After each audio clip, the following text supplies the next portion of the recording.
बहुत समय पहले की बात है। एक गांव में हरिया नाम का एक गरीब लकड़हारा रहता था। वो रोज सुबह जंगल में जाकर लकड़ियां काटता। एक दिन वो हमेशा की तरह जंगल में पेड़ काट रहा था।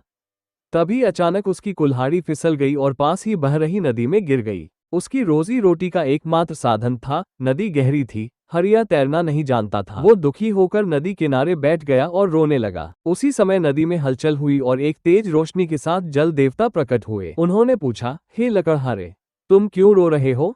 हरिया ने हाथ जोड़कर कहा, महाराज, मेरी कुल्हाड़ी नदी में गिर गई है। मैं गरीब हूँ और उसके बिना परिवार का पालन पोषण नहीं कर सकता। उन्होंने एक सोने की कुल्हाड़ी निकाली और पूछा, क्या ये तुम्हारी कुल्हाड़ी है? हरिया ने सिर हिलाकर कहा, नहीं महाराज, यह मेरी नहीं है। फिर उन्होंने एक चांदी की कुल्हाड़ी दिखाई। हरिया ने फिर मना कर दिया, नहीं महाराज, ये भी मेरी नहीं है। जल देवता ईमानदारी से प्रसन्न हुए। कहा, तुम बहुत ईमानदार हो। मैं तुम्हें ये कुल्हाड़ियां देता हूँ, सोने, चांदी और तुम्हारी पुरानी लोहे। हरिया आश्चर्यचकित था, पर उसने विनम्रता से तीनों कुल्हाड़ियां ले ली और देवता को धन्यवाद कहा। वह खुशी खुशी घर लौटा।